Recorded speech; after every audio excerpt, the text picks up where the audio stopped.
Lynn, a number of questions have come in since the events on Monday in Boston, and people would like to know what your analysis of the bombings at the Boston Marathon, what your analysis is, to the extent that you can offer something still early on in the process. But this was positively a horrific event at the oldest marathon, road marathon on the planet, where you have from all over the planet hundreds of thousands of people come to view the event, tens of thousands of people come to participate in it. And from what reports are available, there were 2 bombs that went off very close to the finish line. This happened on April 15th, which is Patriots Day, the day the marathon is traditionally run. And there is some information out of the Boston FBI that at least one of the bombs used was a pressure cooker bomb capable of holding 6 liters of liquid and then packed with pellets, ball bearings, nails, and placed in a backpack on the ground. And these 2 bombs did incredible damage. 3 people died. Over 180 people were hospitalized, and many of them had very gruesome damage done to their lower extremities because of the placement of the bombs. There have also been reports of potentially increasing tension with a number of incidents in Washington, D.C., where the bomb squad has been called in. In a sense, it's to be expected on the suspicion of unidentified packages. The bomb squad is called in. That's happened in Washington throughout the week. There were also a couple of letters intercepted, one to President Obama, one to a Republican Senator Roger Wicker of Mississippi, containing the poison ricin. That was midweek. And then on Wednesday, the Texas fertilizer plant in West Texas exploded. And for all intents and purposes, for what the reporting has been thus far, it does appear to be simply an accident, but currently it hasn't been ruled out that it could have been a crime. So, without saying much more, I'd like to ask you what your assessment of the events of this week are, in particular what happened in Boston. Well, take the Boston case first. Now, we're not possessed with exact facts which point to who did what to whom, or something like that. But we have some very interesting non-facts. For example, the pressure cooker method.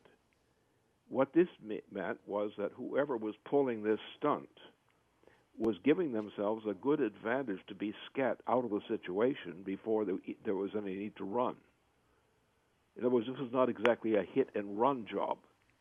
This was a pressure cooker, which was set to go to work as a pressure cooker before the pressure cooker pressure cooked and exploded. But that's the story that's given. That's the best evidence on that given. On the other cases, we have a similar kind of pattern, where somebody has done something which is highly damaging, has an effect as a mass effect or relative mass effect, and is spread around, and there is no sign of those who propagated this event. But somebody did propagate it. So now we have the FBI and others scatting around trying to find something out. But this is not something which is out to get the maximum kill. This is out to indict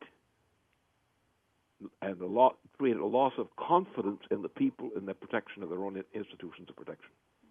And this is the most convenient way to have exactly that effect. So I would say this is a matter of the Hauptsache ist der Effekt, chicka, chicka, chicka. We have to go by the effect and assume that the effect is telling us the story. And until somebody in the government or someone else comes up with a better explanation, the fact is that on the surface, this is a very clever way of causing the maximum chaos and confusion with a minimum amount of effort. There was not much done. It was not much actually done. Nothing conspicuous was done until this damn thing in Boston exploded. But up to that time, it was just an object sitting in the street area. And then, boom. But by then, those who had planted the pressure cooker had long since gone, according to every account we've received so far. Therefore, I would say that account and the suppositions that go with it are the best evidence we have at this moment. Obviously, this was intentional. It is a pattern of incidents which each were intentional in their nature. This is not an accident. There's no attempt to make it an accident. Look at the Boston case. There's nothing in the Boston case that says accident. But there is a configuration of intention without accident. You cannot put a pressure cooker there ready to be set off, sitting there pressure cookering, ready to explode, and someone has nonchalantly walked off after having left that little object there. Or something like that. That's the story we have. It's the only story the police and so forth, the FBI, have been able to give us so far. We have a number of these incidents of this type in various kinds of the nation. Well, somebody on a national level is operating to create a chaos situation in the United States in a number of areas, and we don't know how long the list of these areas are. So I would say, well, somebody wants to make a mess, and I would say the presidential administration becomes one of the first areas which you have to look at. And he proved that he was not in some way involved, either directly or indirectly, in some of this, or that people who were working in his so-called in his interest might not have been doing it. Don't we think?